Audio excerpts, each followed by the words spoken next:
China, Iran రెండు మంచి మిత్ర దేశాలు. ఎంత సన్నిహితంగా ఉంటాయంటే హర్ముజ్ జలసంధి క్లోజ్ అయినా చైనాకి మాత్రం ఇరాన్ చమురు సరఫరా ఆపనంత. అలాంటి ఈ రెండు దేశాలు ఇప్పుడు ఇంకాస్త దగ్గరవుతున్నాయి. క్రిటికల్ డీల్స్ కుదుర్చుకుంటున్నాయి. రేర్ ఎర్త్ మెటల్స్, మినరల్స్ రంగంలో ఇరాన్తో చైనా చాలా పెద్ద ఒప్పందాలే చేసుకుంటోంది. దీంతో ఇతర దేశాల్లో అలజడి ప్రారంభమైంది. ముందే మంచి దోస్తులు, యుద్ధం తర్వాత మరింత దగ్గర. ఇప్పుడు చైనా, ఇరాన్ మధ్య క్రిటికల్ రిలేషన్. ఇతర దేశాలకు మిగిలేది ఇత్తడేనా? చైనా, ఇరాన్ మధ్య మినరల్స్ బంధం.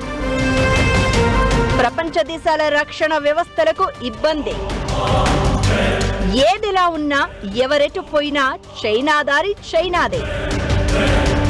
అమెరికా, ఇరాన్ మధ్య బాగా సొమ్ము చేసుకున్నది, ఆదాయం ఆదా చేసింది ఎవరన్నా ఉంది అంటే ముందు చైనా దేశం గురించే చెప్పుకోవాలి. అలాంటి చైనా ఇప్పుడు ఇరాన్ని మరింత దువ్వుతోంది. ప్రపంచ వాహన మార్కెట్లతో పాటు రక్షణ రంగంలోనూ కీలకమైన అంశాలుగా మారిన ఖనిజాలను ఆయుధంగా వాడనుంది. ఇందుకోసం ఇరాన్తో critical rare earth metals deals కుదుర్చుకుంటోంది.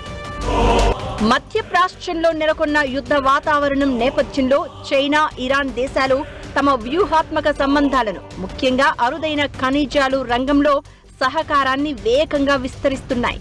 Global supply chain పై పట్టు సాధించేందుకు చైనా తన శాస్త్రవేత్తలను ఇరాన్కు పంపిస్తోందని నివేదికలు వస్తున్నాయి.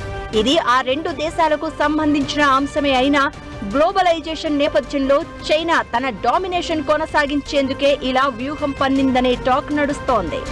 భూమిలో ఉండే అరుదైన ఖనిజాల అన్వేషణ, ప్రాసెసింగ్ కోసం చైనా తన పరిశోధకులను ఇరాన్కు పంపుతోంది. ఇప్పటికే ఇరాన్తో కుదుర్చుకున్న బిలియన్ల డాలర్ల వ్యూహాత్మక ఒప్పందాల ఆధారంగా ఇరాన్లోని ఖనిజ సంపదపై చైనా పట్టు పెంచుకుంటోంది. తద్వారా ప్రపంచవ్యాప్తంగా క్రిటికల్ మినరల్స్ శుద్ధిలో అగ్రగామిగా ఉన్న చైనా ఇరాన్ వనరులను తన గుప్పిట్లోకి తెచ్చుకోవాలని చూస్తోంది. అమెరికా మరియు పశ్చిమ దేశాలు చైనా ఖనిజాలపై ఆధారపడ్డాన్ని తగ్గించుకోవడానికి ప్రయత్నిస్తున్న తరుణంలో ఈ పరిణామం కొత్త వ్యూహాత్మక సవాళ్లను విసురుతోంది. అధునాతన ఆయుధాలు, సాంకేతిక పరిజ్ఞానం, ఎలక్ట్రిక్ వాహనాలకు అవసరమైన ఖనిజాల సరఫరాలో ఈ దేశాల మైత్రి ప్రభావం చూపనుంది.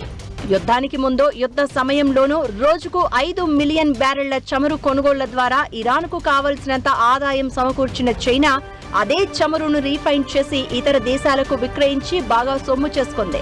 తన అవసరాలను తీర్చుకుంది. ఇప్పుడు దానికి తోడుగా రేర్ క్రిటికల్ డీల్ కుదుర్చుకోవడం ఆ దేశం తాలూకు లక్ష్యాన్ని, ముందు చూపుకి నిదర్శనం కాగా ఇది ఇతర దేశాల పాలిట సమస్యగా పరిణమిస్తుందనే ఆందోళన నెలకొంది.